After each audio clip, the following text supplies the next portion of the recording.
you do not understand white supremacy, what it is, and how it works, everything else that you do understand will confuse you.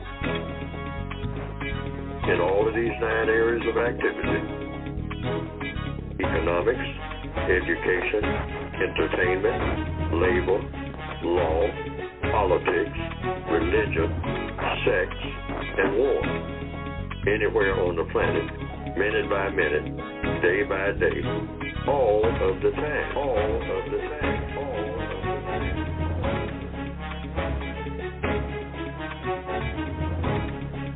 Alrighty, good morning and welcome to the Counter-Racist Code Show with Mr. Neely Fuller Jr. I am your co-host, Mr. Bobby, and we thank you for giving us this opportunity to speak with you about the elimination of white supremacy through the system of justice. We thank you very, very much. To get in contact with today's show, you know the usual numbers, 516-453-9921. And please, ma'am, please, sir, make sure you press the number 1 button so that you can get in line and you can be heard, so you don't have to ask, can you be heard? You will be heard when we cue you in. You can do that. And if you are a new caller to the program, yes, we would definitely like for you to call in, and even if you don't understand it, call in anyway and ask your question, and be reminded of this, that when Mr. Fuller does answer your question, he uses logic, which is cause and effect. Then he uses examples to produce the point to make sure that you have clear understanding, because the one thing that we do not want on this program is confusion. So there may be a lot of things you may not understand, but keep on listening. We will both, Mr. Fuller and myself, will encourage you to purchase the book, which is the United Independent Compensatory Code System Concept. I know that's a lot of words. Just call it the Code Book, which is offered through our website at producejustice.com. You need that. It's a code book, it's a guidebook to ask or make suggestions as to what you can do to combat this white supremacy that we are all around. And bear in mind that we are in a prison system, and you know who holds all the keys to that. But this is what you can do. You will hear Mr. Fuller have reference to different movies for different points that have made out. In particular, he might mention the Shawshank Redemption.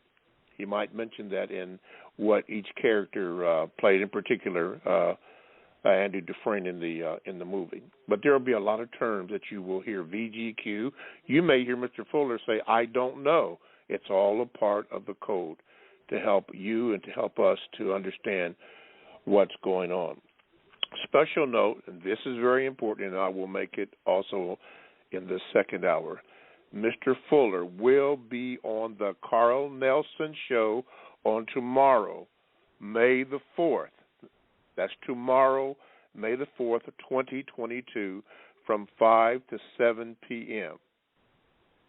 The radio station is WOL 1450 on the AM dial and 95.9. Is it 95.9, Mr. Fuller, on the FM? Yes, 95.9 FM, WL Radio. Yes, he will be on there.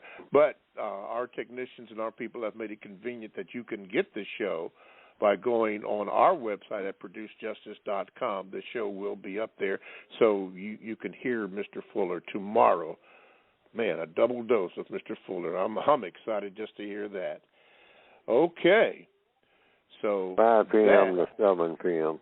Yes, 5 p.m. Eastern Standard Time. 5 p.m. until 7 p.m.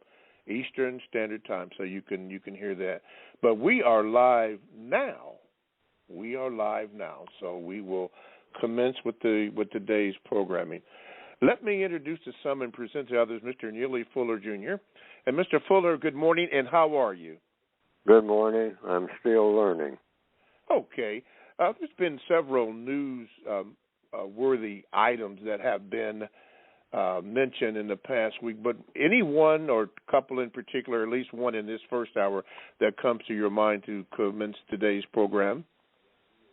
Well, the main thing I've been thinking about is relationships. Just every day, what we call ordinary relationships. We're kind of stuck in just what we routinely do, and even in our thinking, our traditional thinking. When I say we, I mean the white people of this planet and the non-white people of this planet. And that whole entire way of doing things, in our interaction with each other, according to compensatory logic, if we look at it, the logical question would be, is it what it ought to be? And obviously that is not the case. Nobody is interacting with each other, if you really think about it, in the top quality relationship that people can interact with each other in that frame of reference. We're just not up to standard. And that standard has not been set, even from a philosophical standpoint. And we need to establish a standard, what I call in the textbook for victims of white supremacy, T in capital letters, the quality relationship. What is it like? Quality relationships. We can cut right to the chase through all this racial nonsense and just the interaction between black people themselves, which is nowhere near what it ought to be. And we're just kind of stuck in it, and we keep trying to do something with it when it needs not only an overhaul, it needs to be abolished and redone altogether. I mean, just pulled up by the roots, including a whole bunch of things that we consider to be our traditions among white people and black people. Our traditions are not anywhere what they need to be in order to qualify for what? For what I say is the ultimate, and that would be universal man, universal woman. What would that look like? A universe that has people who are, to use the cliche saying, in tune with universal logic, with the best that there is in the universe, and 24/7, all over the world. This can't be a little patchwork like we've been doing, a little bit of this here and a little bit of that here and there, and it's just all over the place. And when you just stand back and look at the world situation and the way people interact with each other, even at their very best, it's just a sloppy mess. Just about all of it is. I mean, all, A-L-L, underlined. And you say, well, no, people ordinarily, I mean, we have a whole bunch of problems, but people generally, and that's the way I was looking at it. That's the way I was raised to look at it. But this thing needs to be thrown out, baby with the bathwater. And we just look at everything like we're starting out with an entirely new universe and starting today.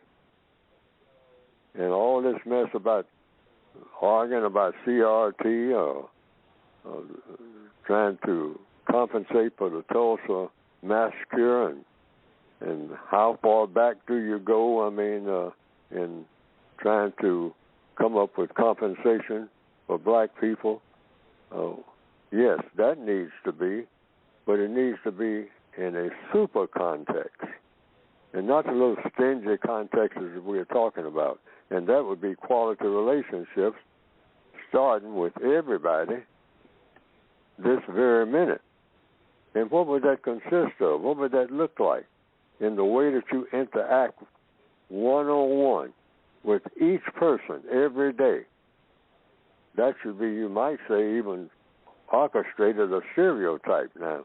I don't say robotized, but some things need to be definitely put in a codified manner that are much better than the codes that we already have. We have codes. The way we interact with each other, that's saying good morning is a code. That's the way people greet each other in whatever language they happen to have, all over the world or something like that. That's a part of a code.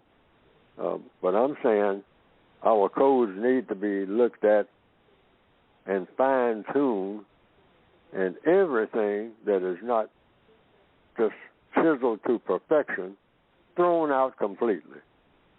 I mean, everything that has the least bit of sloppiness to it, everything that is not designed to produce what? A constructive result in every move that we make. Because otherwise we have this Ukrainian thing, and we keep doing the same old stuff over and over and over again and expect a different result, which Einstein is reported to have said is the definition for insanity. And we're all an insane people. All of us. Everywhere on the planet. We're all insane. Nobody has any bragging rights. And is this just full of talking? No, I'm saying if you look at the logic of the universe, should people have bragging rights about what we're looking at right now, what we have been looking at like forever? Even our celebrations, the way we celebrate, and the things that happen in a lot of our celebrations, gunfire, and the way that we take for granted that most of our entertainment consists of conflict. You're not in conflict with somebody. Even something that a lot of people really enjoy, boxing matches. We take for granted that that's legitimate. That, that's acceptable. A couple of people get into the ring and try to kill each other. And we think that's normal. It is normal all over the world. A boxing match. Very few places do they have banned boxing matches, kickboxing and all like that. You go to different places. Oh, yeah. Oh, well, it's just a sport. Look at our sports. It embellishes killing or harming people or breaking bones. And you say, well, how are we going to have fun? Well, we'll just have to come up with a new perspective on F-U-N, fun. We need new types of fun, and all of it be constructive. Put a hammer to a nail and build something. That can be made into fun rather than what we call it, hard work. We got this thing about hard work. We put that word hard in front of it. That's an inhibitor right there. When you tell young people at a very early age, well, in order to get ahead, you have to work hard. Why not make work play? Accomplishing something that at the end of the day, you can look back and say, now that's what I did during the day. That was a real accomplishment, something that can really be of service to someone, something that produced a constructive result,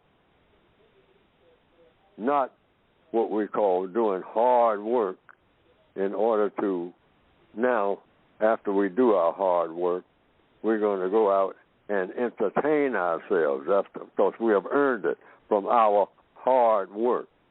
And then our entertainment turns out to be gunfire, shell cases all over the place.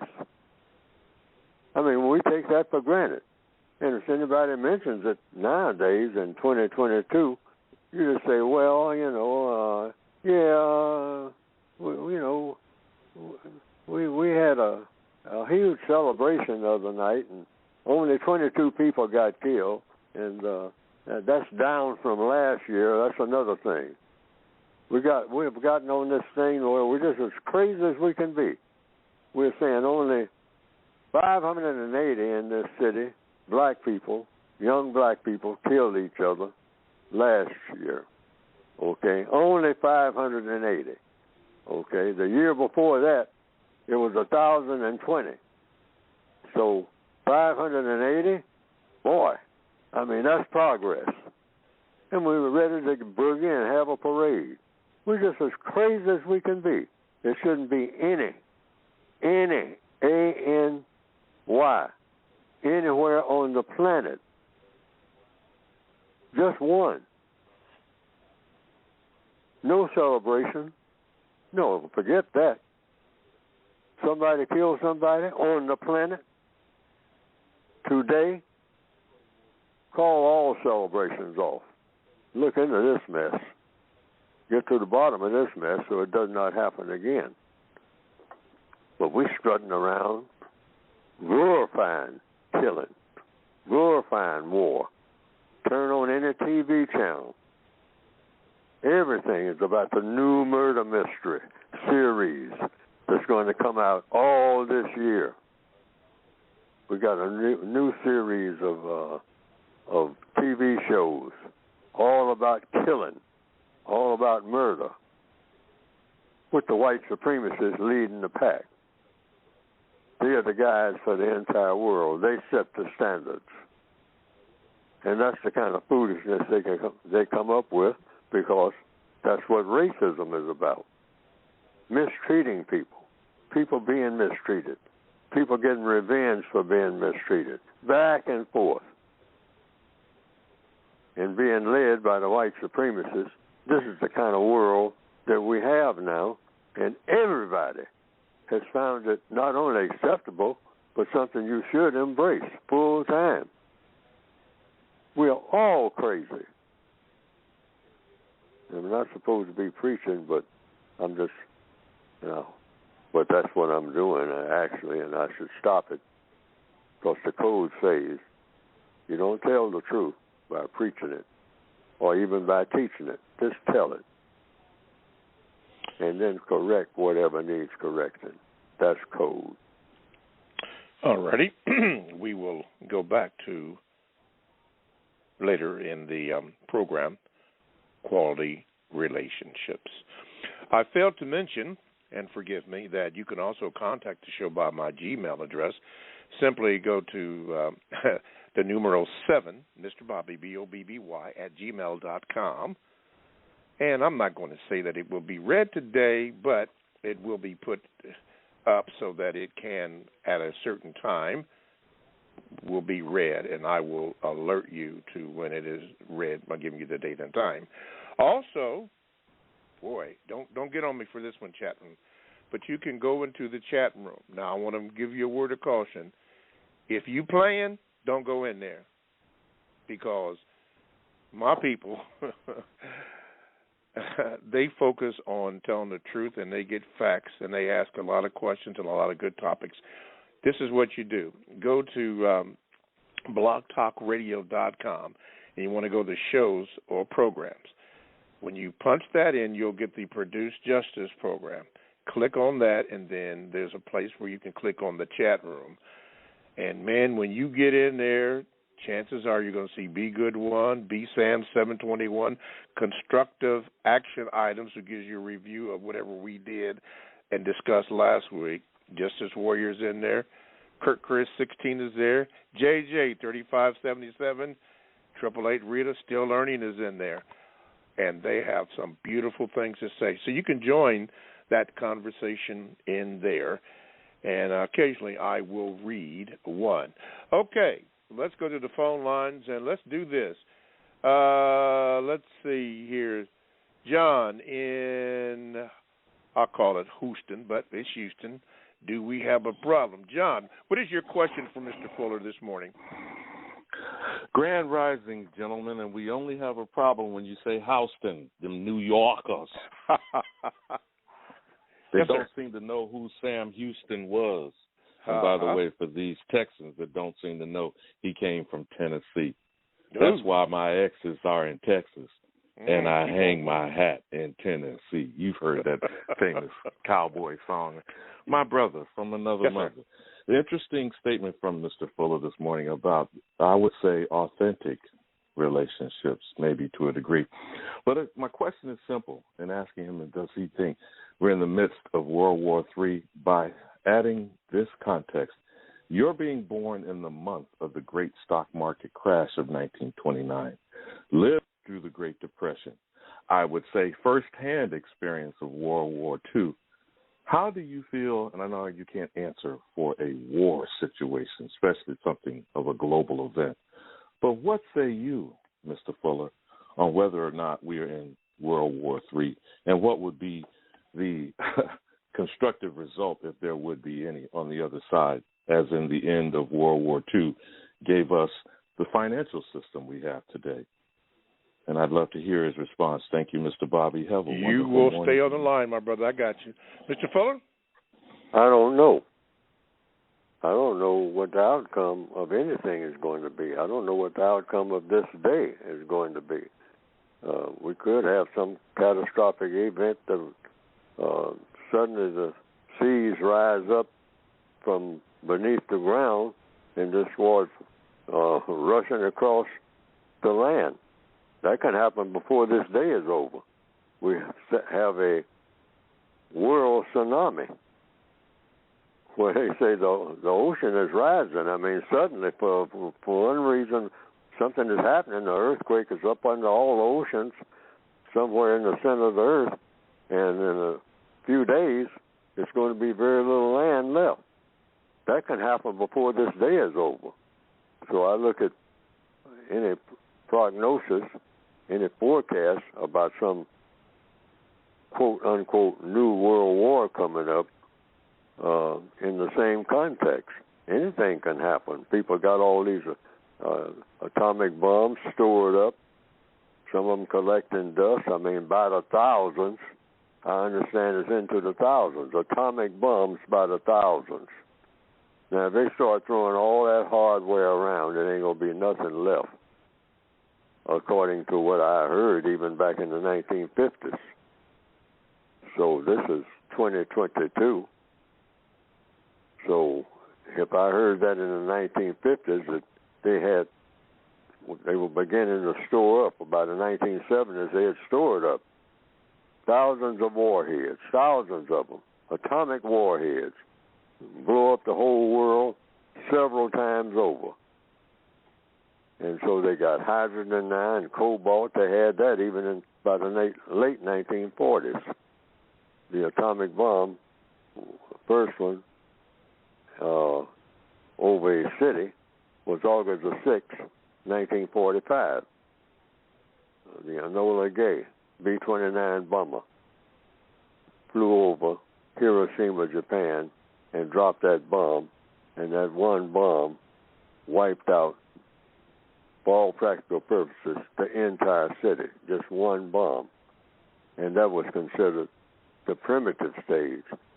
By the 1970s and 80s, what we call Vietnam, which they no longer call that a war. They didn't even call what I was in, Korea. They didn't even call it a war. They called it a police action. Yes, they did. Yeah, and it lasted 3 years. That's how, World War II lasted 4 years, so how did Korea be a police action when you were throwing all that hardware around just like in World War II, or later on in Vietnam, or later on in Iraq, or later on in Afghanistan? I mean, they make fun and games out of all of this killing, and that needs to stop. Yes. And so in order for it to stop, you have to have relationships that do not glorify war. I was raised up on nothing but an appetite of people killing each other, right from grade school. That's all they talk about.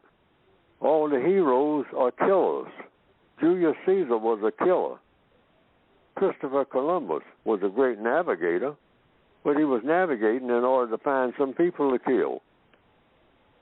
and this goes all back. Greek history, a lot of Africans, I mean, truth be told, I mean, fell into that trap of talking about great Zulu warriors and whatnot. The Indian tribes, I mean, raising their children to be warriors. See, we got to get out of that primitive mind and get into a quality relationship state of mind. What makes for a quality relationship where you're just absolutely deliriously happy? We always say that we want to be happy. We're not doing anything that brings about happiness. But, I mean, anytime you really interact with people, I mean, when you walk away from them, the constructive result was you're happier than you were before you interacted with the person. That's the way all interactions should be, rather than having people sit around like they're doing now, plotting on, like the caller just said, World War III. We already have a war, according to the code. Yes, sir. It never stopped. It's called a race war. So you can't chop that up into little pieces and whatnot, and even segment it. Whenever the system of white supremacy started, that's the greatest war that ever was in recorded history, because it's never stopped. No truce has been called. No peace has been called. That war has been going on, and we are the prisoners of it, the people of color, right today. All right, John. I got you on hold so you can continue to listen to the program, and thank you. Let me take a little station break here. You are listening to the Counter Racist Code Show with Mr. Neely Fuller Jr. here on Blog Talk Radio and also at ProduceJustice.com. We thank you so much for tuning in and listening. Hopefully you will learn something, focus in on what is being said, and ask questions, particularly if you are a new caller.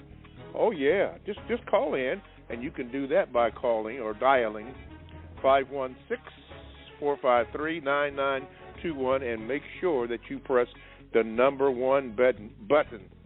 Make sure you do that, and give the call screener your name, please. That's very important. You can also contact me by using my Gmail, the numero 7, Mr. Bobby, BOBBY, at gmail.com. And you can also get into the chat room by going to blogtalkradio.com. You want to make sure you go to programs, and then when you hit that, you'll see the Produce Justice program. And then you hit the chat button, and you're in the chat room, and they be waiting on you. Oh, yeah. So you might want to do that. All right, John, got you on hold. Mr. Fuller was talking about war and the continual war that's going on that has never been solved, no peace in there.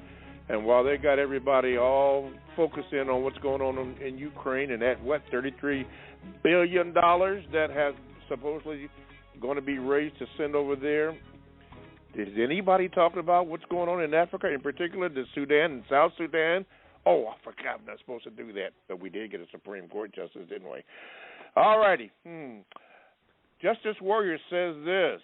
Don't worry, constructive action. I got you coming. Justice Warrior says this. He says, Mr. Fuller, nothing wrong with preaching from time to time, Mr. Fuller. Our people need that every now and then, so I don't think it's a code violation. Do what's needed, Mr. Fuller, from time to time. All right, Justice Warrior, we got you in the house. Okay. And speaking about those quality relationships, well, let me move on. New caller, new kid on the block. Get ready. One of my chatters. Get ready, man. I'm getting ready to introduce you. You are on. Come on, constructive action items. You're in the house. Got to turn your radio down, though. There you go. All right, go ahead, sir. I'm sorry. Good morning, Mr. Bobby, and good morning, Mr. Fuller. I have one question. Yes. Are non-white people permitted to discipline their offspring in the system of white supremacy? Yes, depending on what you mean by discipline. Discipline just means some type of pattern, some type of discipline, self-discipline. This means a code. You have a way of doing things that produce a constructive result. That's the best type of discipline. And so just think of the two words, constructive result. And it applies to everybody. See, the one thing that beginning of this day, even with me this morning, I was thinking about, well, now, you're going out there talking and whatnot, but after you do all this talk and then after you start, come off the air talking to other people, and you got the rest of the day, what are you going to do, Fuller, for the rest of this day and night and the next day and the next night, for the rest of your existence? Really, that's what we're talking about. The day is the first day of the rest of your life, okay? So what are you going to do every minute that produces a constructive result? And look at what you are going to do, first of all, the things you have in mind to do. In answer to the question, the latest question, yes, that applies not only, we keep talking about our offspring, that applies to us. Everybody's supposed to be on the same page. Doesn't have anything to do with whether they're our offspring or somebody else's offspring, or how old they are, how young they are, how tall they are, whatever their gender is, or whatever. Is it going to produce a constructive result, whatever it is you're going to do? Just those two words. That should ring all over the world. That's CR. You're talking about CR. Constructive results, truth. How about that CRT? Constructive results, truth. Because you definitely need the truth in order to have constructive results. So a lot of white people are objecting to CRT. Well, rather than critical race theory, let's just call it constructive results, truth. How about that? Okay? It can still be CRT, since that's already in the lexicon, already in the dictionaries, I guess.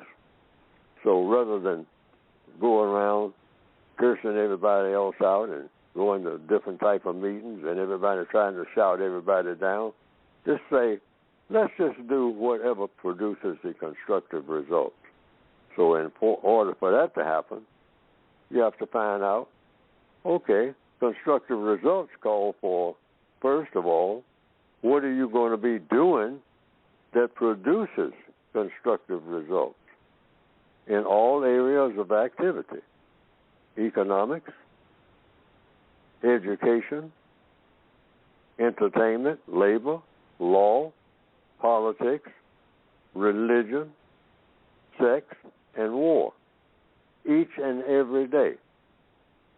And the only question is, at the end of that day, did it produce a constructive result?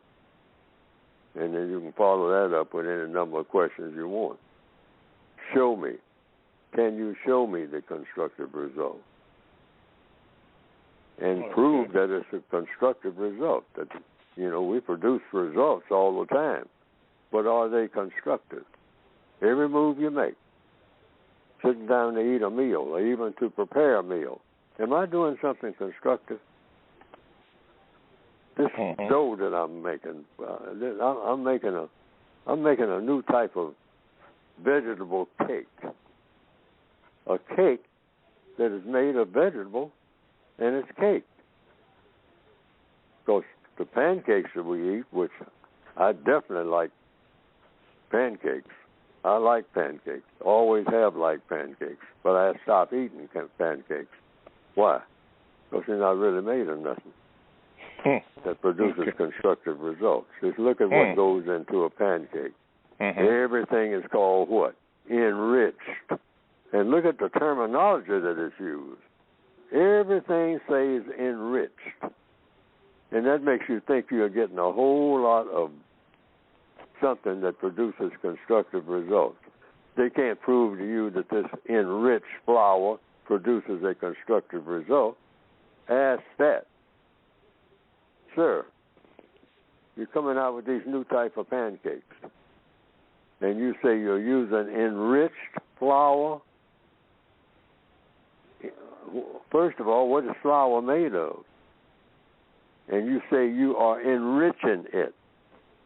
What does that mean? Because somebody told me it's taking all the substance out of it, so that what you have is a whole lot of fluff that's going to really tear your body down. Your body's not going to know what to do with it. Your body gets signals from you. So just when it comes to a meal, in answer to the question, constructive results. That should be the tick that all black people are on. Constructive results. Okay. What's going to be the result, and is it going to be constructive? Anything that anybody suggests. Mm-hmm. Backyard party, or going to Acapulco, or trying to come up with some new type of school plan. What's going to be the constructive result in this course? Yeah, well, we're going to be teaching this, and we're going to be teaching some new courses here and whatnot. What's going to be the constructive result, Professor? Dean, school board, whomever. Okay. All right, constructive action items. Hey, you know what happens when you're the first-time caller. Do not be a stranger. Don't do that. Thank you for calling in, and you go back to the chat room on that one. By the way, Mr. Fuller, listen now. Mr. Fuller will be on the Carl Nelson Show tomorrow, which is what, Wednesday, not Thursday this month, but maybe I think it's for maybe this month only. I don't know, but I do know that I was told that Mr. Fuller will be on tomorrow, Wednesday, May the 4th, from 5 to 7 p.m. Now, you can get that show right here on this website, ProduceJustice.com. We set up a special thing. All you have to do is click the button, man, and you can listen to Mr. Fuller on the Carl Nelson Show. That's tomorrow from 5 p.m. to 7 p.m. Eastern. Are we still on Daylight Savings Time? Yeah, Eastern Daylight Savings Time. We're still on that. So make sure you want to tune in. You can get Mo Fuller. Yeah. Speaking about that, oh, and by the way, listen, for all the callers that are on the line and even the new callers, we're going to ask you to limit your question to one question, and don't try to trick me by giving a part A, part B. No, just one. Please, ma'am. Please, sir. Corey, I'm from Milwaukee. You are on, if I can get you in here. Yeah. Okay, Corey, you're on with Mr. Fuller. What is your question? Greetings, Mr. Bobby, Mr. Fuller. Quickly, I'd like to say I did order the original version and an additional word guide as a gift from ProduceJustice.com, and I got it very fast. So good. Give thanks, and I appreciate that. And my question, Mr. Fuller, when non-white people who are not black say and do incorrect things towards or against black people in a manner, similar to what racist men and racist women do, we cannot call this racism. Is that true? It's not racism. No. White supremacy is racism, and racism is white supremacy. The non-white people who mistreat each other on the basis of color and shades of color learn that from the white supremacists. People who we call ourselves black, I do, and whatnot, but black people, some people call it colorism. We have learned that from the white supremacists. When I was in elementary school, in high school, it was kind of traditional to pick somebody. The most popular girl on the campus would be somebody who had light skin among black people. In the 1940s, that was kind of understood. You didn't get somebody who was jet black, midnight black, and marched them across the stage talking about some beauty contest. No. Light skin and long hair, you can throw that in too. And even the light-skinned girls who were chosen. I've seen it going back to the 1940s and 30s. They would cringe and say, why me? I mean, I'm not the smartest student in the class, and yeah, but you're so, yeah, she's pretty. That's among black people who call ourselves black. And you still see a lot of it. Not as much as you used to, but it's there. Truth be told, and we should center on the truth. So if someone who is what you call Japanese or somebody like that, I mean, has much what you might call an attitude, or Arab, dark-skinned Arab. I mean, this all comes from the white supremacists. That's why they are supreme. They say, we're going to manipulate the minds of all these people so that they will all be garbage. Everybody with color in their skin, when you compare them to any white person, they're a bunch of garbage, and we're going to treat them like garbage. And that philosophy took off across the entire world and became the most powerful philosophy and the most powerful government that any people in recorded history have ever seen. And in answer to your question, that is where it comes from. No, it's not racism on the part of black people or brown people or yellow people or red people. No, that comes from the white supremacists. That's why they are supreme. They spread that poison into everybody. We are all poisoned by it. Yes. Even when we don't think we are. We're just as poisonous as we can be. Okay. All right. Corey, you know what's happening. You better not be. You better not. All right. Listen up. Mr. Fuller, you started off with a soliloquy about a quality relationship, and I took some notes on that. One of the things that was mentioned, you didn't mention that, but these were basically tragic arrangements instead of tacky, trashy, and terroristic arrangements. It made me think all of our arrangements. Yes. That's how the people of this planet relate to each other, and we call it a relationship.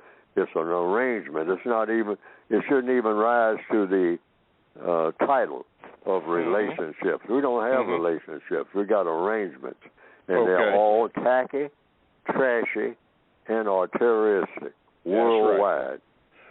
Which, according to what? Logic and evidence. Counter-racist compensatory logic. By the way, to our new callers that are in here, that trashy, tacky, and terroristic arrangement is also in the book that you can get by going to Produce Justice. Now, it's simply called the Code Book, but one of the titles is the United Independent Compensatory Code System Concept. You go someplace and try to say that, you're going to mess it up. Just say the Code Book. You need to get the book and get it right here, by going to ProduceJustice.com. But if you don't go there, I was told last week something about Amazon.com. And make sure if you do go to Amazon.com and get the book, leave a little comment there. It helps us to do what we need to do. So, Dre, I'm getting ready to come to you, but Mr. Fuller, speaking about those arrangements, it reminded me of the mental health condition that, let's just say she took her own life, is what it's come out. Naomi Judd of the Judd Singers. And that prompted me to think of something that was going on in the chat room by Rita 888 by saying, do we need therapy to address our trauma?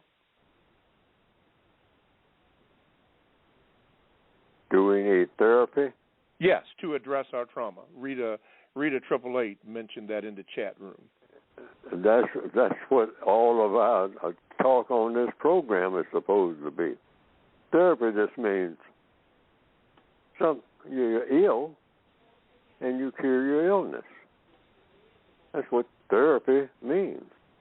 It's a theory, about, what do you do when you're sick? You cure your sickness. And we have been taught systematically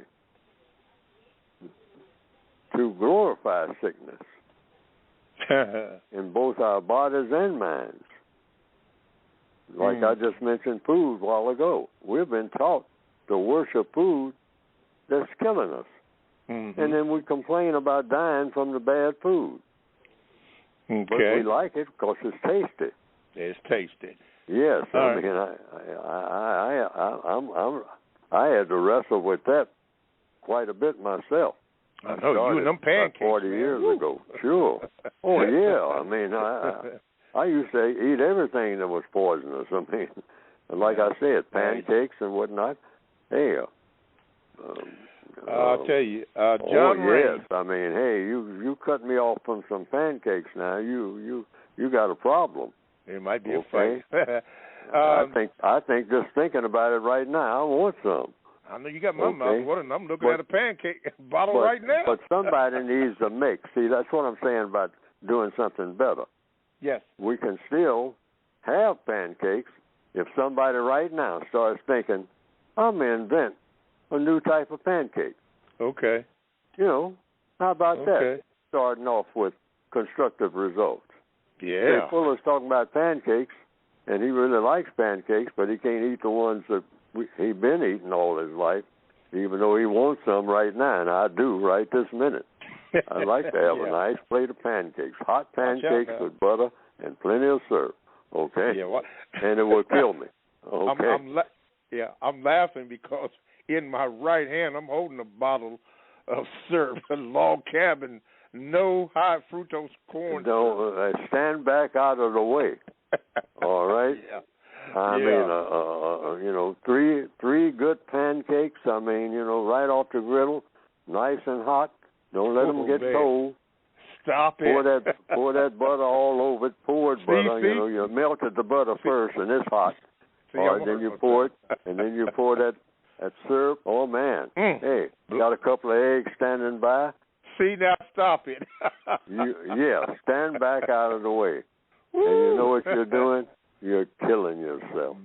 We are. Everybody who's doing that right now. Yeah. Now, I don't want to shut down anybody's restaurant, but that's the truth. So what you do is keep the restaurant. Now, here's where the compensatory code kicks in. Keep the restaurant open, but come up with a new type of pancake. Make it out of oatmeal and have it tasting just the same. Oatmeal pancake. Now we're progressing. All right. Or potato. Yeah. Now, they got potato pancakes, but they need to do something else with it, because I've tasted potato pancakes. Yeah. They don't work for me. John Rain says from the chat room, he was speaking to Rita, he said, this program is therapeutic. So that goes along with what you said at the beginning. And then he went on to say that Carl Nelson and Fuller go hard. Yeah. Speaking about that, tomorrow, the 4th, May 4th, go forth. Fuller is on the Carl Nelson Show, WOL, AM 1450, and also 95.9 FM. But ProduceJustice.com also has it. All you got to do is get on our website and go right to it, and you're there. Fuller on the Carl Nelson Show tomorrow. You know what? Some people don't like for me to say that, but I'm going to say it anyway. He's on the Carl Nelson Show tomorrow at from 5 p.m. until 7 p.m. Eastern Daylight Savings Time, however they say that and messed it up. Okay, let me see if I can get this new caller in here. Those of you on hold, continue to wait. We'll get you in here. One thing about the show, I've noticed that we've done some new things. Okay, let me see here. Let me blacken up this screen here and see as I mess around here. Not time yet. Okay, new caller. I can't get you in here. Okay, I'll get you in here now. There you go. You are on with Mr. Fuller. What is your question for Mr. Fuller? Yes, sir. Good morning, Mr. Fuller, Mr. Bobby. Yes, sir. Good morning, sir. First, I would like to say, Mr. Fuller, I appreciate you for your work. You really inspired me to be more constructive, man. My question is, how do I deal with condescending suspect white supremacists? Well, it depends on, that's kind of broad, so you be specific. It comes down to what I call CR again, constructive results. It doesn't make any difference what the action. Don't pay any attention to the mannerisms. Pay attention to what they're doing or saying. And the actual words or the deeds. And just ask one question. Sir, ma'am, regardless of how they're acting, that's what code means. You're steady. You're rock steady. You don't ever change, okay? And so after they do whatever they're doing or saying whatever they're saying, you just say, sir, ma'am, does that produce a constructive result? Or what is the constructive result? See, just stick with those two words in your mind the whole time they're talking, because that's what you're going to ask about. Put everything in your conversation, for one thing, should mostly be in the form of questions. So whatever they're saying, if they're so-called, you say condescending, you don't pay any attention to that. Just say constructive results. Sir, is this going to produce a constructive result? And if it is, how? Yes, sir. Yes, sir. And wait for them to answer, and don't cut them off when they're trying to answer. And I know that's something you have to train yourself to do, because it's almost like a natural thing that we'll ask people a question, and then we'll proceed to answer the question for them. Don't ever do that, regardless of what the answer is, and don't argue about the answer, whatever answer they give you. Don't say, now, wait a minute, I don't agree with that. No, don't do that. Just be ready with the next question. And if you keep doing that, question, answer, question, answer, question, answer, question, answer, it will always lead everybody, always. It will always lead everybody right to where they should be. Won't lead everybody to where they want to be, but it'll always, without fail, lead everybody to where they should be. Just that process. Questions and answers. If you don't believe it, run a test on it. and whether they're, if they got what you call an attitude, or they're being condescending, or they're talking like, they're half crazy or whatever you want to call it, don't pay any attention to the mannerisms. Just consider on asking the question about constructive results. It'll take everybody right where they need to be, those answers that you get. Just be ready with the next question if the first question was answered, but it was inadequate. So just move to another question. All righty. Dre, don't forget, hey, listen, bro. You can get all this information as suggestions by not only going to producejustice.com, but make sure that you purchase the book, the code book, and it'll be suggestions to answer, your various things that you come in I was going to say dilemmas, but whatever you come in contact with. Producejustice.com. That goes for everybody else. And if you go, you can also use Amazon.com, and make sure if you use that to give a little mention with this program. Before we move on, and we have many callers on here, don't forget, callers, please, just one question a day. Going to the chat room, Justice Warrior said, Mr. Fuller, please stop. Stop making excuses for these other non-white people. The Arabs were the original enslavers of black people on the planet. And when these other groups came over here, they're not attempting to work with or help the native black American population here. They seek to align with the white supremacists, and the white supremacist doesn't force them to join them. In fact, they're doing dirt all over on their own countries, yet they still find commonality with them. Mr. Fuller, that is why we say health/medical. should be your 10th category. You just broke down exactly why using pancakes as an example. Wow. How about that? Wait a minute. I want to finish the rest of using pancakes as an example. Mr. Fuller, that is why we say health and wealth. Well, yeah, I read that part here. As an example, the 10th area should be health. You just broke down exactly why using pancakes as an example. Okay. Well, you've already discussed that many, many times on the program about, not on this particular program, but how health is incorporated in all the 9 areas of human, bad word for me, of people activity. How about that? Anyway, going on here, we're coming to the close of the first hour of the Counter Racist Code Show. So, Mr. Fuller, we have about 2 minutes and 4 seconds, so I'm going to give that to you before we commence with the second hour of the Counter Racist Code Show and also the caller. So for 2 minutes, you are on, Mr. Fuller. Go ahead. I just want to emphasize what I started out with today, and that is we need quality relationships. Quality relationships with each other should be very uniform. It'll apply to everybody. And quality relationships with white people. We don't put a dividing line there saying this is a black thing. I mean, you wouldn't understand. That's a slang that we came up with some years ago.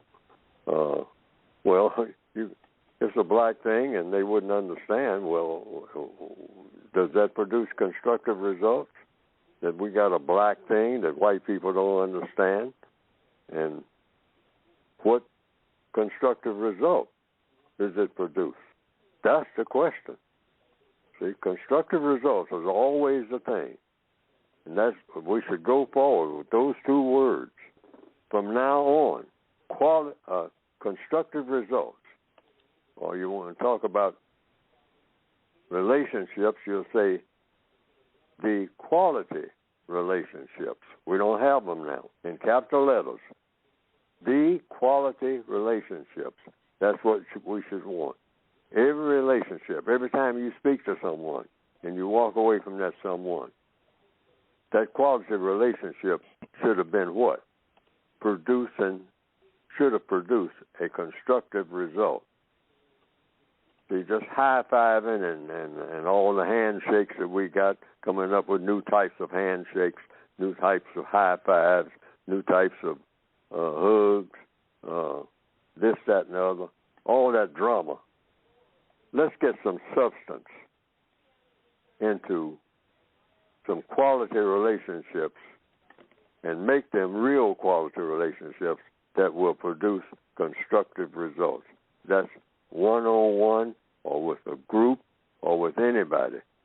I mean, every time you make a contact, think of how it's going to produce a constructive result. And that's how we can get through all of this, cut right to the chase, without having meetings and whatnot and arguing about CRT and everything else that we can argue about.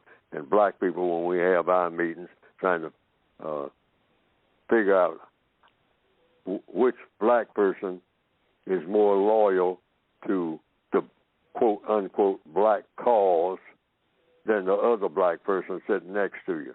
That's a game that we all been enjoying much too long, and that's got to stop. Come away from there with all quality relationships and constructive results, and stop just going to meetings just to prove that you can out-talk everybody else. Because that's what we're really doing if we tell the truth. I told them a thing or two, didn't I? Yeah. Yeah. All right. You know. Well, we have come to the conclusion of the first hour of the Counter Racist Code Show with Mr. Neely Fuller. So thank you for the privilege and the pleasure of your time that you have given us. We thank you. We hope that you tune in next week if you have to go. But if you have to stay, then don't go away, because we have another hour of the Counter Racist Code Show with Mr. Neely Fuller commencing in 5 seconds.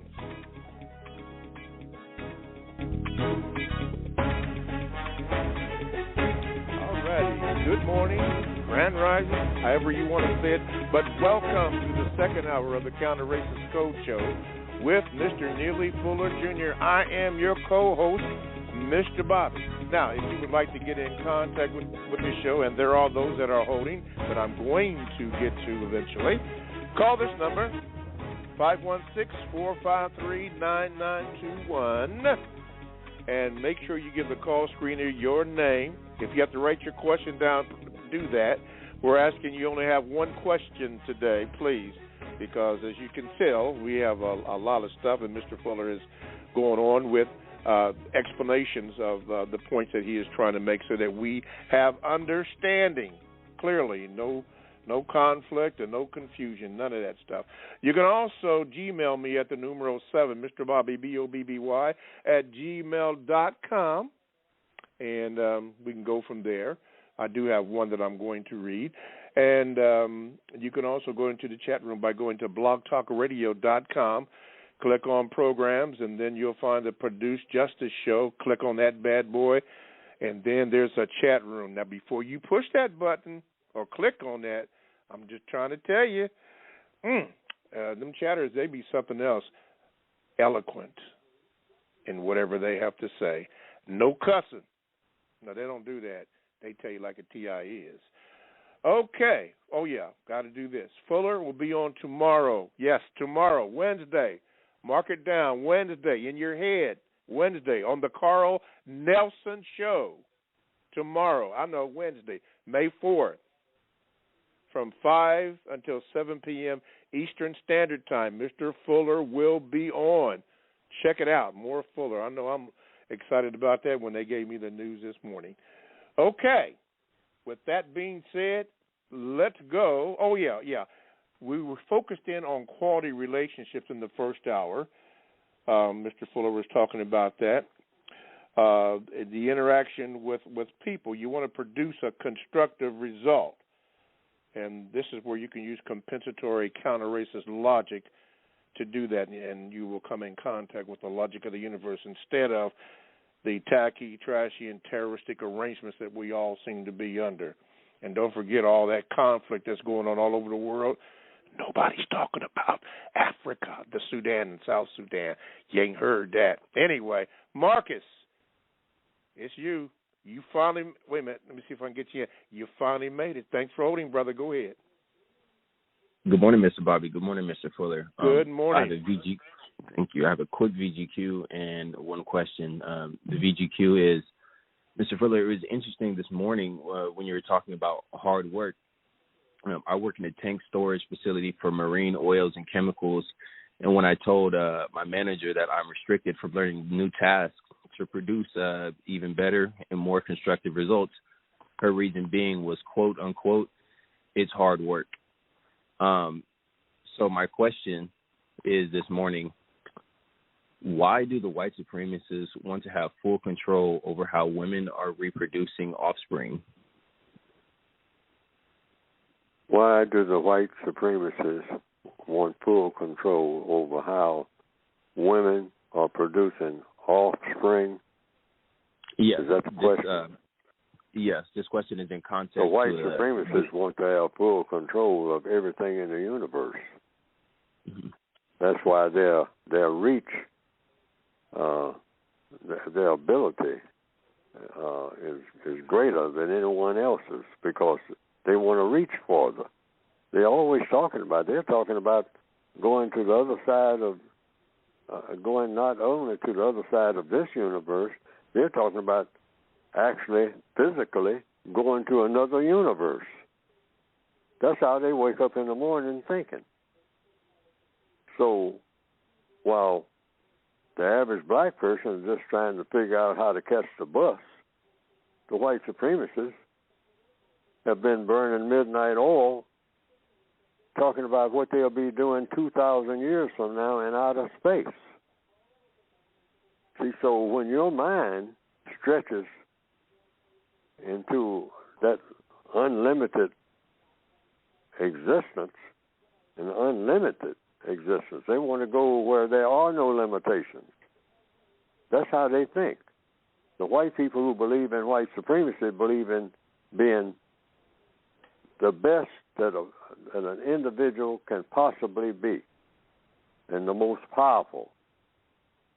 Now, what they call the best is power.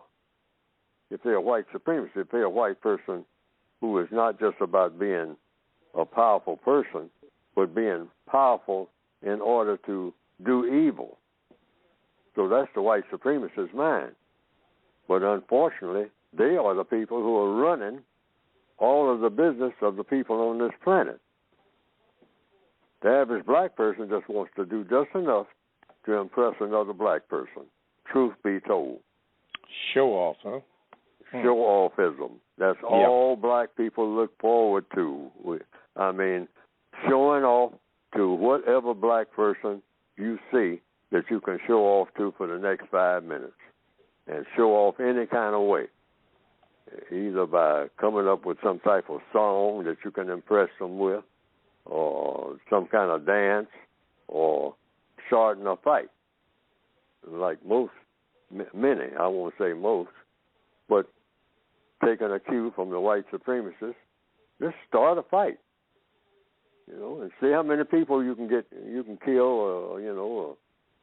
or whatever. How many people you can injure, and you got some attention. If nobody finds it out, I mean, you got the attention to yourself. You can walk around feeling good about yourself because you killed a couple of people at the party last night, and they accused somebody else of doing it and already arrested them and convicted them and all like that. So you got away with it. That's a big deal with black people. Big deal. I mean, we look forward to that because we don't see anything else to look forward to. Okay. When the white supremacists are thinking about, hey, what we're going to be doing 2,000 years from now, and not only that, what they're going to have black people doing 2,000 years from now. That's how they think. So we have to start thinking at a level that we have never even imagined before. And we need to do it like starting right now, this minute. And stop this thing about just trying to impress another black person and getting a photo op. Going to take 1,000 pictures that nobody's ever going to look at again. Because that's what happens, the old photographs. Truth be told, we need to just look at things the way that they really are. We're going on a trip, on a cruise. We're going to take 100 photographs. And truth be told, people will tell you, they'll tell you the truth. How many times have they taken those photographs out and looked at them? Once they got them stacked up in some trunk somewhere. And another thing, if you're going to take the photographs, now this is just a little tip, always put the time, date, and where you were and who the people are in the photograph. Okay. I want to send for years I've been wanting to send that out over the air because I have come across old photographs of people who are kin to me. Nothing on the back of the photograph, nothing on the front, nothing to indicate who the people are, where they are, what they were doing at the time, what their names are. But you're looking at your family history there. But it's not your family history because you don't know who the people are. You just know they're kin to you. Okay. And you've got 40 photographs that are absolutely worthless. All right, noted. Marcus, was your question in response to the breaking news about whatever Judge Ito, somebody leaked a memorandum about what the decisions the Supreme Court is going to make to tear down Roe versus Wade? Yes, the abortion thing? Okay. I thought that, okay. All right, I thought it was. Very good. Did I answer the question? Yeah. You did. but truthfully, I did like the answer that you gave, even though it was kind of unrelated. Anything you say, I really do like, but not really. So if you could have an answer in response to that decision about why the white supremacists would want control over women and how they produce offspring, I'd really appreciate it. Oh, sure. I mean, they wanted to, like I said, getting back to it. See, the white supremacists want to control everything. That's what makes you supreme. You're not supreme if you're not controlling what everybody does.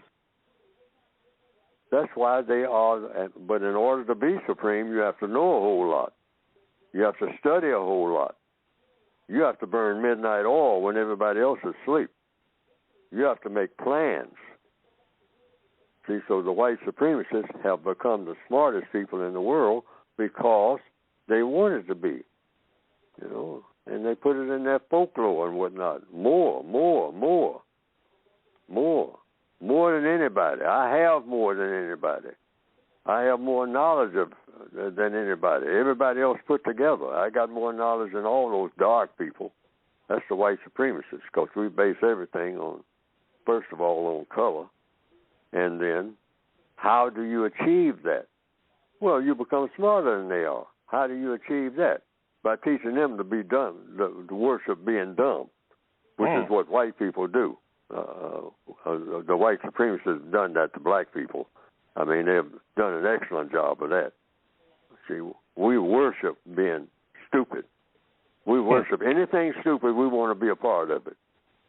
If it's something that's really takes some thought and looks like it's leading to something constructive, we have been systematically taught, and our actions show it for the most part.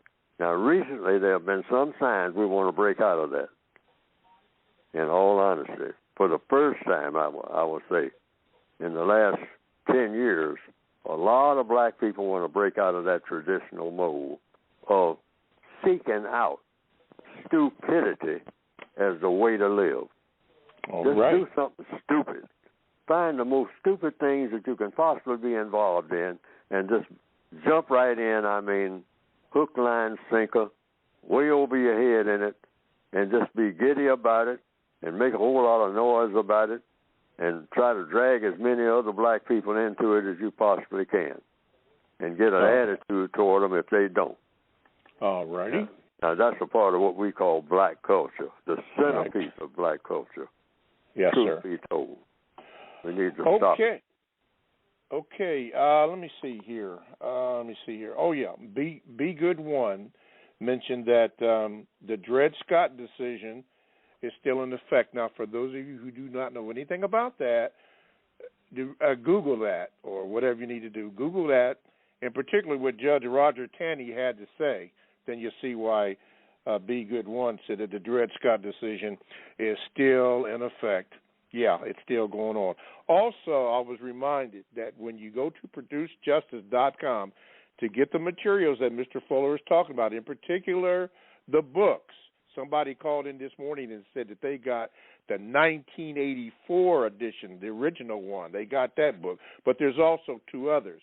And I was reminded to mention that you get this book right here, get the word guide. And Mr. Fuller, before I get to the new caller here, just explain quickly what is the word guide for people who don't know what that is.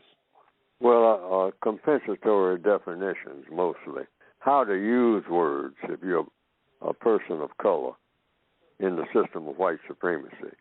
What words to ask questions about when other people use them, because the white supremacists use words in such a way that they serve the system of white supremacy, like everything that they do. The white supremacists do nothing that's not going to serve the system of white supremacy. And what is white supremacy?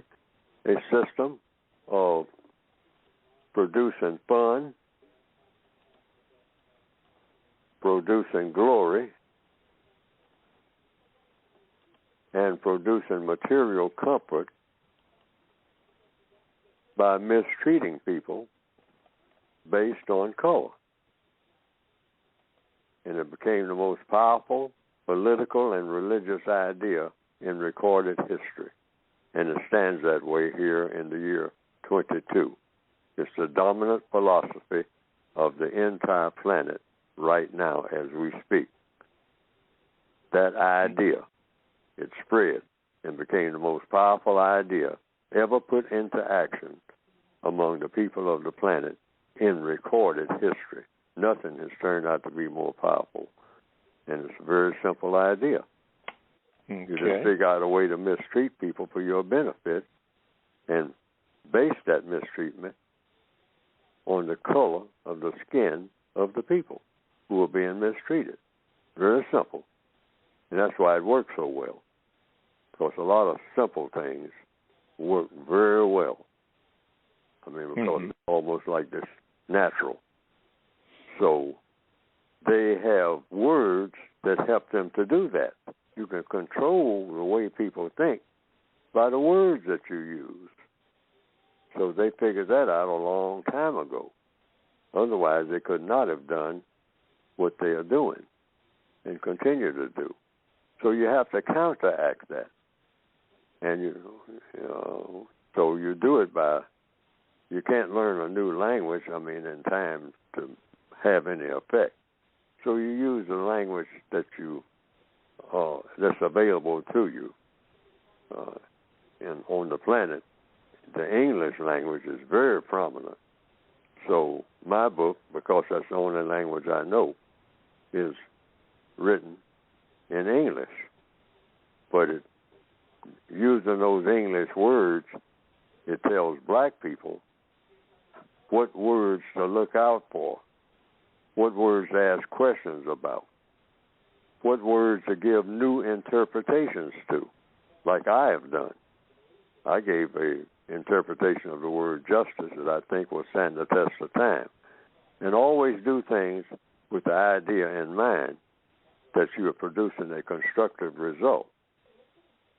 Otherwise, you're losing everything anyway.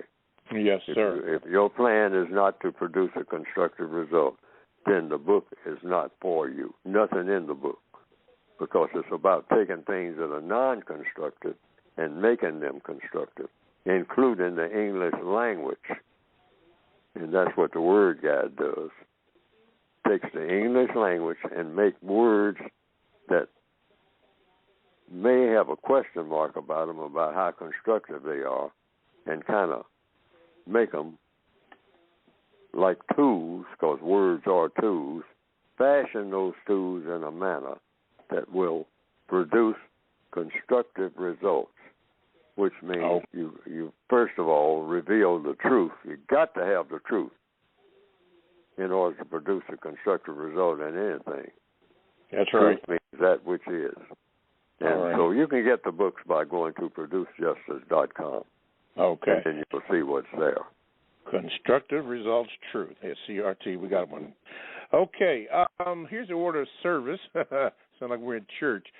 Okay, we're going to do Asia and Ray and Darnell. We're going to try to get to you in a Gmail.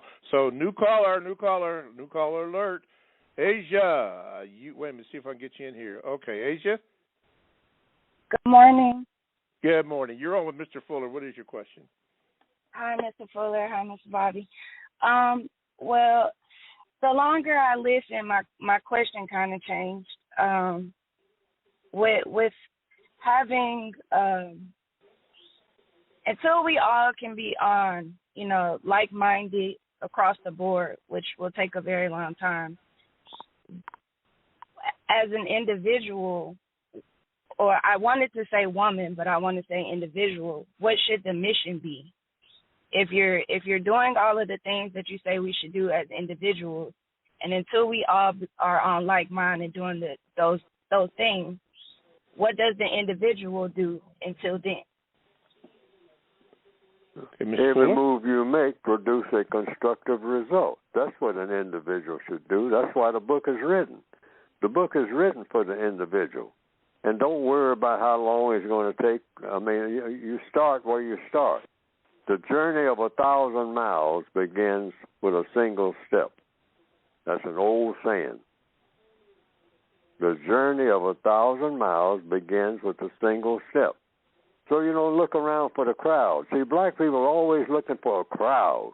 We love crowds, even though the crowd's not doing nothing. They're standing there looking at each other, waiting on somebody to do something. Do something like what? So we should always think in terms of, hey, I'm a majority of one. Doesn't make any difference what everybody else is doing. I know what I'm supposed to be doing with my time. See, each person is given two things when they're born, time and energy. And you can only have so much of it. You're only going to have so much time. That's already been proven. You don't stay here forever. And you're going to only have so much energy to use with that time. So the code book says you look around for why are you here? Just ask yourself that question. You could have been born 1 trillion years ago, in which case you'd be doing something like maybe trying to outrun a dinosaur or something. I don't know. But you are here now. You didn't ask to get here. You found yourself here. So the question is, what are you supposed to be doing while you're here? So it comes down to two words. Problem solve. Why? Because you have problems. So what you do each and every day, regardless of what everybody else is doing, you say, I'm going to solve problems. Because that's why I was born, to solve problems. Now, how do you know that you were born to solve problems? According to counter-racist compensatory logic. Because you have problems. Now, what's the biggest problem that you have? It's the race problem. Now, how do you solve the race problem? By doing everything that will produce a constructive result. That's the equation. That's after you figure out, first of all, you were born, why you were born, and all like that. See, we've taken you that far just in the last 2 minutes or so. All right? You're here. So what it comes down to is just very few things. To see to it that everything that you do and say produces a constructive result with everybody that you encounter, white and non-white. And let people know that that's your mission. That any time you're involved in anything, you want to know what the constructive result's going to be. And don't bother about all the rest of it, because if you start doing that, you go into what they call despair. Mm-hmm. All right? Okay. You say, well, it's just too big. The problem is just, and that's why a lot of black people are joining white people and becoming suicidal. Yeah. All right? And that's got to stop. You get there. You don't have to kill yourself because the world ain't the way you want it to be. You can live out the term. I mean, why? Because you didn't do nothing to earn it no way. Mm-hmm, this is a gift. So you don't have to curtail that. You will die. You stay here long enough. All right? I got both feet in the grave right now and got sense enough to know it. Okay? But I'm trying to do the most constructive thing right up until the time that they throw that dirt in my face. And I want to know, is that the constructive thing for them to do? All right. And when they do it, I'll say, yeah, do it and get it over with. And don't waste a whole lot of time doing it, because y'all got time. That'll leave y'all time to go and do something else that's constructive, other than bury me. I mean, that's the way my mind works. Okay. All right, Asia, you get the new greeting. Don't be a stranger. Rita 888, I don't see that new caller moniker, but they'll let me know what's going on. Now, for those of you that don't know or will not read, you know how we are. Somebody said if you want to keep things from a black person, put it between the pages of a book. But for those of you who will not study it, one of the decisions that came out of the Dred Scott decision, and thank you, B1, for bringing it out, was a decision by Judge Roger Taney. It was on the Racial Matter show this morning. I was up at 3 this morning watching it, and then Still Learning repeated it. This is what Judge Taney said, I believe his name Roger Taney, Dred Scott decision by the Supreme Court of the United States, Judge Taney said this, quote, "The black man has no rights that the white man is bound to respect," end of quote. Now, that's what Judge Roger Taney said. See if that's still in effect. All right. 301 course, okay. All righty, let's see here. Let me see if I can get this in here, this computer. Okay. Wait a minute. See, we already had Marcus, so thank you, Marcus. We already had John. Okay, I believe it's Ray's turn. Ray, get ready, Ray. Here we go. You are on with Mr. Fuller. Go ahead, Ray. Mr. Fuller, since the system of white supremacy and the system of justice cannot exist at the same time, what would the period following white supremacy preceding justice be referred to? Okay. What was the period of white supremacy preceding justice? I don't know.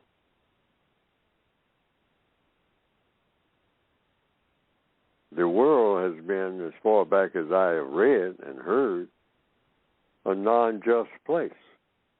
And the white supremacists has made it even more so and put it under their umbrella. That's the only thing that's different. Prior to that, what is justice? According to the code, it's guaranteeing that no person is mistreated and guaranteeing that the person that needs help the most gets the most constructive help. Those two things.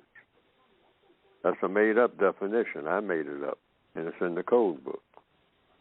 I think that definition will stand the test of time. It may not, but that's the one I've come up with, because the ones that I've seen in other dictionaries, I couldn't get constructive results from reading those definitions. Too vague.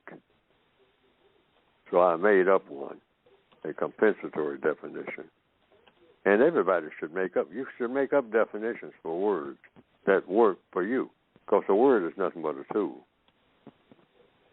that produces constructive results. That should be your use of any word or any tool or anything that you do. So in answer to that question, you just say, like I said, if you don't know, I don't know. I don't know what happened, what the world was like before we had an unjust world. But in all the everything I've read, we've always had an unjust world.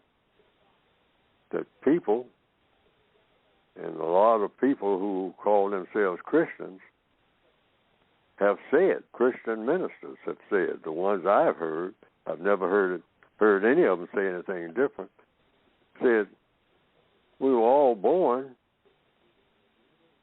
in evil, in sin, that the flesh is evil, that there's something in the flesh that makes us evil, everybody's flesh, and that we'll be saved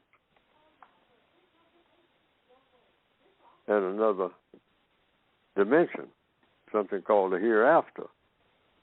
But up until then, we'll just have to put up with nonsense. But you do the best you can.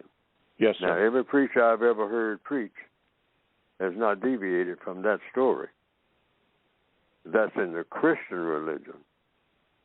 Now, in other religions, people argue about, back and forth, saying, some say that's true, others say it ain't true at all.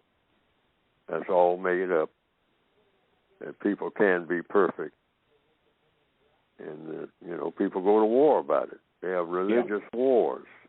They kill each other about the argument, about the discussion of what it was like, what it wasn't like, how it should be now, who should lead it now, who should be listened to, and who shouldn't be listened to, and who should be destroyed, and who should be allowed to live.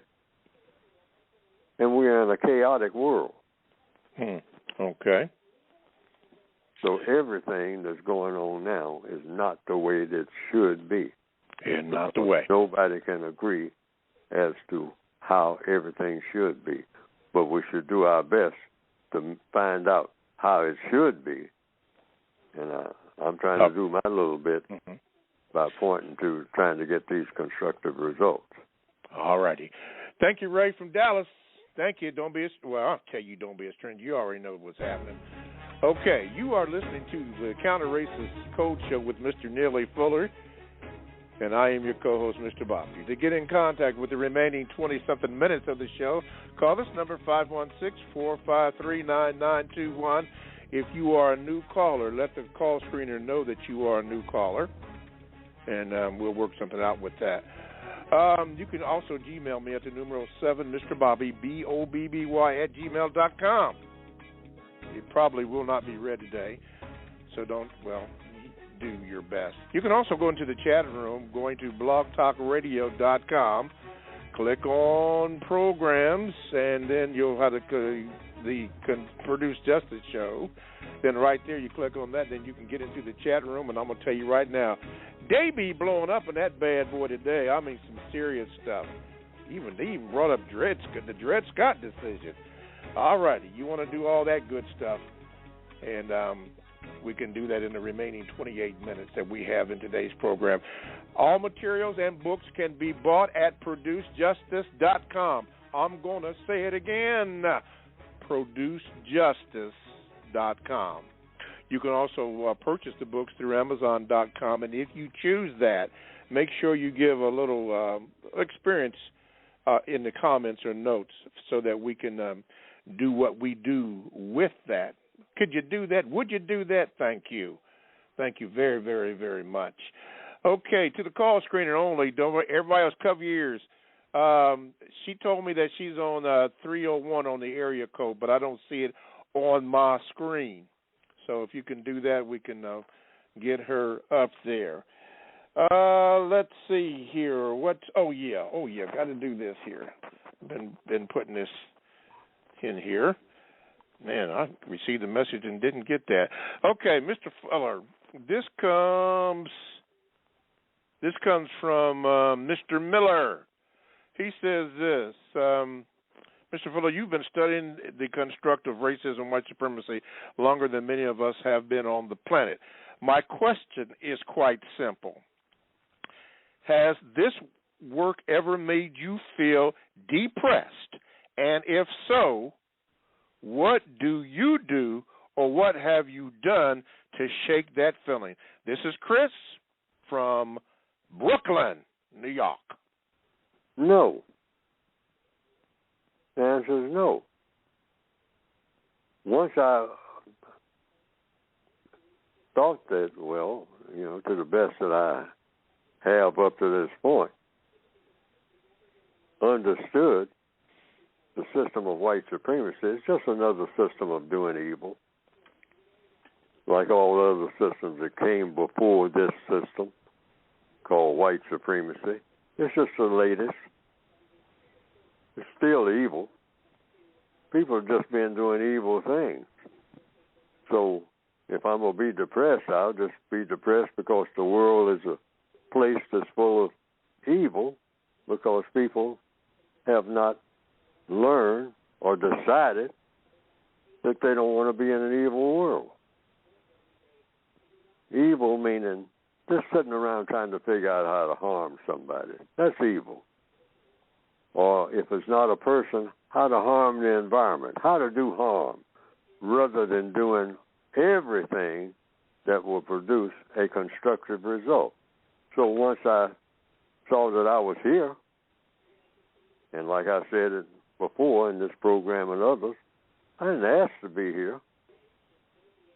So I just asked a simple question: why am I here? Something greater than me decided that I would be here. So I am here. So what am I doing here? So I came to the conclusion I'm supposed to be solving problems. Now, what's the biggest problem? The problem during the time that I'm here is the race problem, the problem of white supremacy. It needs to be replaced with something better, like justice. That would be a better thing than the system we have in place now, guaranteeing that nobody's mistreated, white, non-white, nobody, at any time, not one time, be mistreated. Why not work on that project? They say, well, that's near impossible, or maybe it is impossible. We'll work on it anyway and see how impossible it might not be. Lots of things that people have said since I've been here was impossible.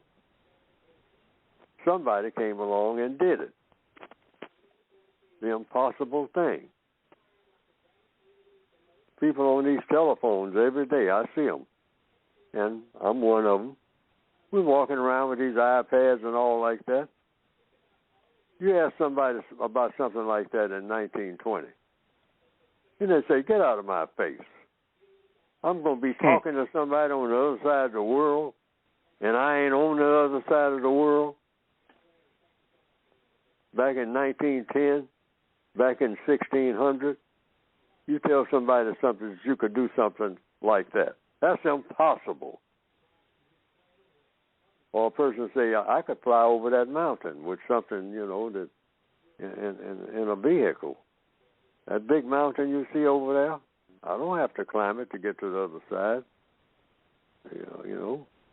I'll be able to get in a contraption that can fly over a whole bunch of them in just a few hours or a few minutes, like the birds do. That would take ordinarily walking. It would take you a whole lifetime to do what you can do in a few minutes. You spend your whole life cutting through underbrush and all like that, trying to get to some place and cross oceans and try to figure out how to get across the ocean. That was impossible for anybody to even think like that. So, in answer to the question, I said, no. I'm not despaired about nothing when it comes to this. Yeah. I'm given a freebie. I'm given time and energy that I didn't have before I was born. I didn't ask to get here. So that's a freebie. A white guy said to me years ago, and I've said it on this program, he said, a white man said, Fuller, you're talking about somebody, this and that, and talking about all this race stuff and all like that. He said, nobody never gave me nothing. And I said, now, you just said something that is not true, sir, that I have reason to believe can't be true. For one thing, I know this. I'm looking at you right now, which means you have 9 months, if everything works according to the way it should work, you had 9 months of doing absolutely nothing. Sitting up, sleeping, and eating all the time, getting nourishment for 9 months at least. So if you never get nothing else, you got that. That was a freebie. You got 9 months that was absolutely free. That you didn't hit a lick at a snake. He had to laugh himself. See, I was talking about those 9 months he was in the womb. See, so I look at myself that way in answer to the question that has been asked.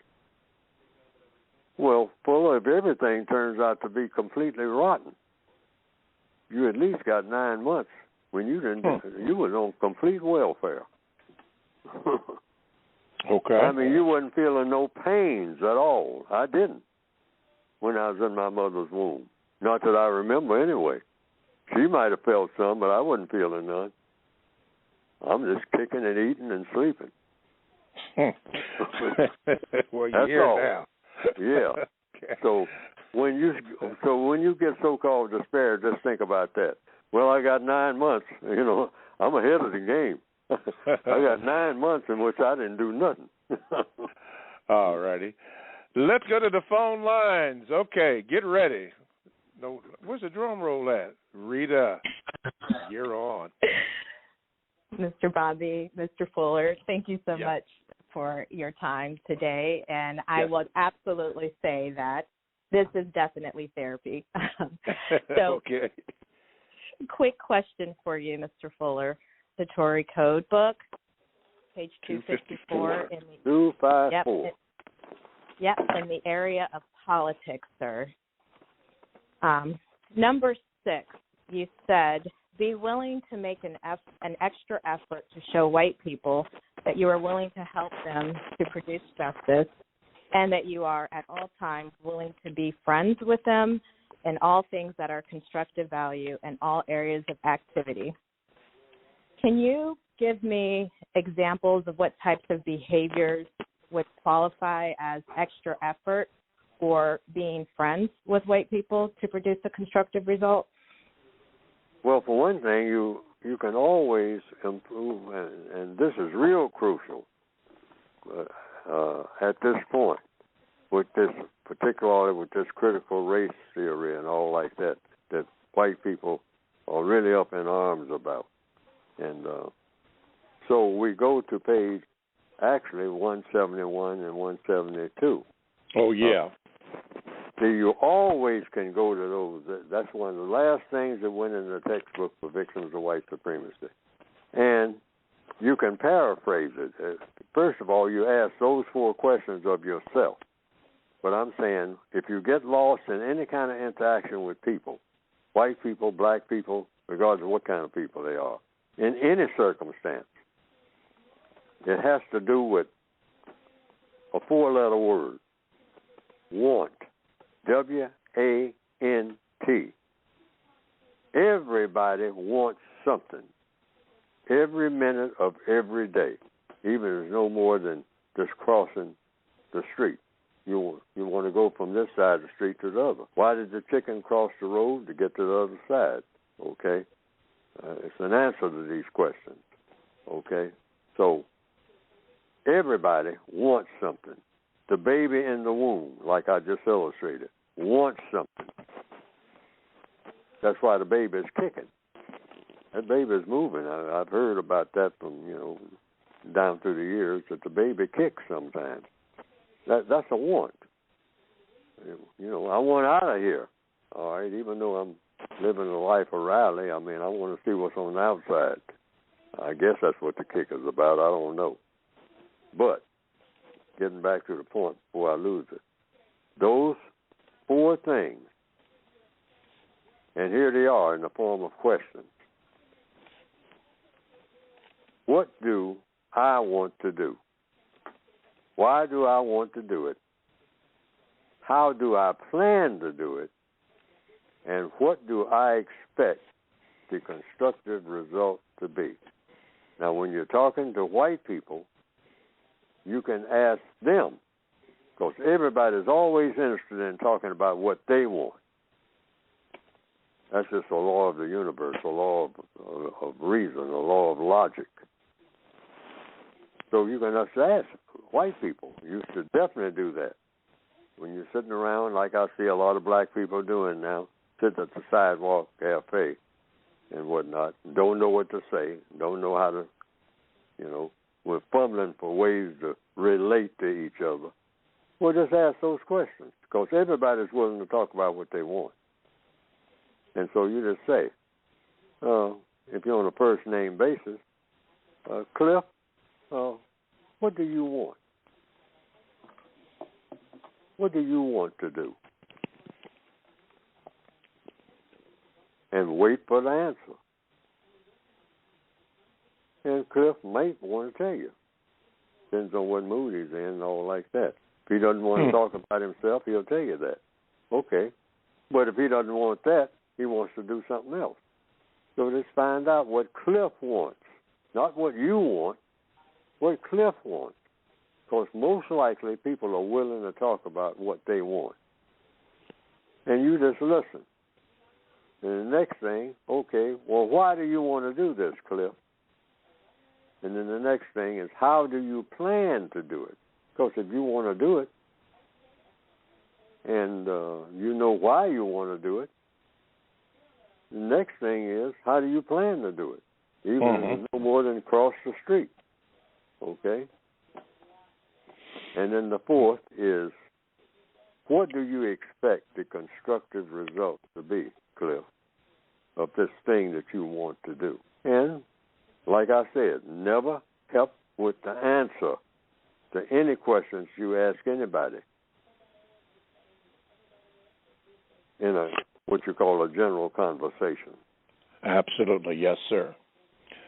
All right. And that is the procedure. Page 171, 172 will fit in any situation anywhere. Out of everything that's written in the code book, that was one of the last things that was put in there.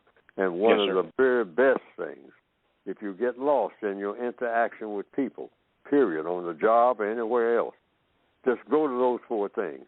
Like your supervisor, you just say, well, Mr. Graham, what do you want to do? Or what do you want me to do? Why do you want me to do it? How do you plan for me to do it? And what do you expect the constructive result to be? And wait for the answer. Don't break into the answer. Wait for the answer. Why do I hear Hawaii 5-0? Book it, Dano. Thank you, Rita. Thank you, Mr. Fuller. All righty. Rita, I ain't going to tell you don't be a stranger. Go back into the chat room. I got Stephen, I got Darnell, and Schwa. And I got 13 minutes, so let me get quickly. Stephen, well, you're on with Mr. Fuller. What is your question? Okay, real quickly, when I was a police officer, one of the important things that I did was I had the relationship that was talked about that must be needed. Well, that relationship in its totality overall has been distant, and that's why we have so many problems in the communications with police officers and citizens in and of itself. So now my question is, knowing the importance of relationships. Now, if you have a problem, Mr. Neely Fuller, or an individual has a problem with a crime and they don't get the justice, as last week, there is no such thing as an American justice system. So if there's no system of justice and you don't get justice as a black person, do you just allow or just not do anything because there's no justice and the person doesn't get justice? Can there be something be done in place? And I know the answer, but I want to know if you know the answer, if there's anything else in place for people across this country that can get a form of justice or a form of treatment to an individual anywhere at any given time. All right, Mr. Fuller. Justice means guaranteeing that nobody's mistreated and guaranteeing that the person that needs help the most gets the most constructive help. That's it. There's nothing outside of those perimeters. Just those 2 things. And you can't get it in the system of white supremacy. That's not going to happen. So what you do, and that's what the whole book is about, it's called the compensatory code. You make up for that by trying to do what? How do you make up for the lack of justice? Trying to produce it. See what I mean? And how do you produce it? Try to guarantee that nobody's mistreated in everything that you do and say. And what's the procedure for doing that? Questions and answers. And what's the other part of justice? Guaranteeing that the person that needs help the most gets the most constructive help. Now, we all understand that principle because that's demonstrated every day when you hear a siren. The ambulance. You see that ambulance spelled backwards. I mean, that's so you can see it in your rearview mirror when you're driving. Because the ambulance is coming through traffic. All right? So you see it, and you see the flashing lights. Now, what does everybody do? Or most people? Get out of the way. They get out of the way and let that ambulance through. Now, the people who are getting out of the way, including yourself, you say, I'm in a hurry. I got to go here. I got to go there. I got things to do. Now, here comes this ambulance. But you understand that principle. That's the second half of the word justice, guaranteeing that the person that needs help the most gets the most constructive help. Now, whomever is in that ambulance, and I've been in those ambulances, all right, because I needed help. I couldn't help myself. And I've been taken to the hospital, and I see the traffic pulling over as I'm laying up there in the ambulance. And I have pulled over when I was driving and let the ambulances through. Now, everybody understands that principle when it comes to an ambulance. It should apply everywhere 24 hours a day. And in answer to the officer's question, that's the same thing. Everybody, that's the message you try to send, guaranteeing that nobody's mistreated and guaranteeing that the person that needs help the most gets the most constructive help. Now, that means somebody is going to get inconvenienced. You're inconvenienced when you have to pull over. You wasn't intending to pull over. You're in a hurry. I mean, you're late for a meeting already, all right? But there's a priority here. This person is choking on COVID-19. They're trying to get this person where they can give them better help than they're getting in an ambulance. Yes. All right? So everybody, and his brother and sister and cousin and all the people you don't know, pulls over to let that one person come through. Why? That's the person that needs help the most. That's the person needs help the most. And all right. In answer to the question, that's what you want to apply to everything that you do and try to get everybody else on board, including all the white people, to understand that principle in every move you make on the job and everything else. Is anybody here being mistreated? That's the first thing that should be asked on this mammoth job that you're on. Is anybody here being mistreated by anybody? Whomever's being mistreated, let them hold their hand up right now, because we're not going to start off this day with somebody being mistreated. And does anybody need help that they're not getting? A lot of hands may go up. Then you pick out the person that needs help the most. That's the formula in answer to the question. That's the formula for the entire code. Let's go to New York. Darnell, quickly. We got about 5 minutes. Go ahead.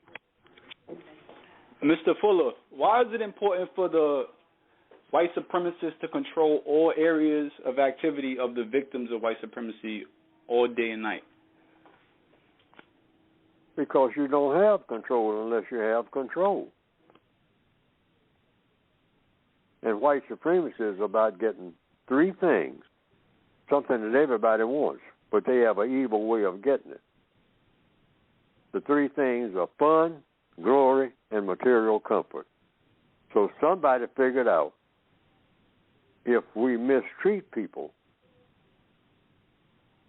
based on color, I can have fun, I can have glory, and I can have material comfort. I can get all three of the things that every creature wants. Not only people, all the animals want that. They want fun. I see squirrels and birds and whatnot having fun. They're chasing each other and all like that. I see squirrels running up and down the tree. They're not mad at each other or anything. They're having fun. Okay? Everybody likes fun. Every creature. It's instinctive. So the white supremacists wanted to have fun. Whoever thought up that thing, people wanted to have fun before white supremacy.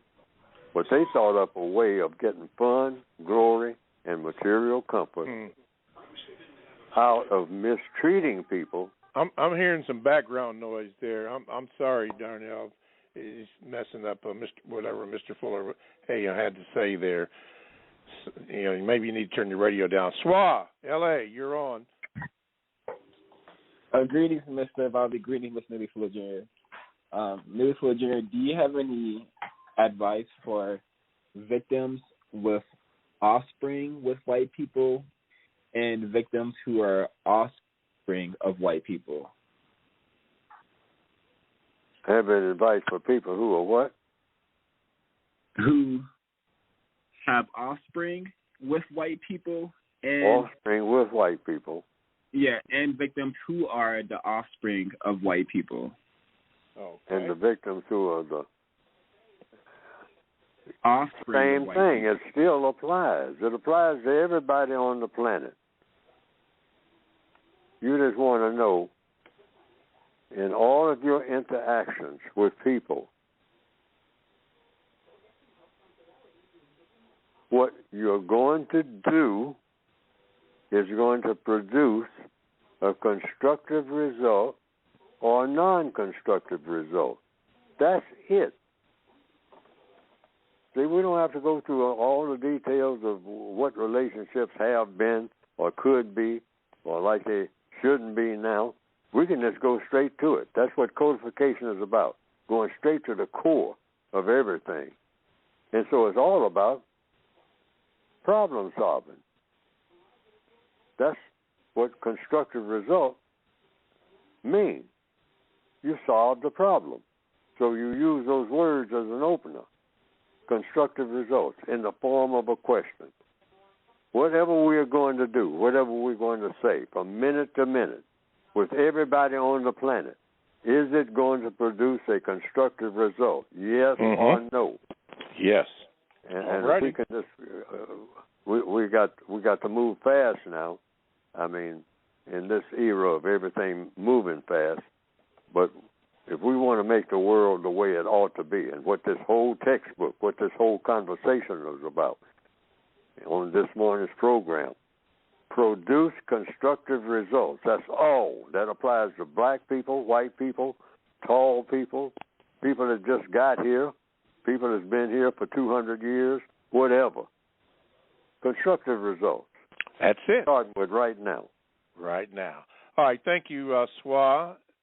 Y'all have to tell you not to be a stranger, so we'll get to you next week. Now, Terrence, this is what I'm going to do, my brother.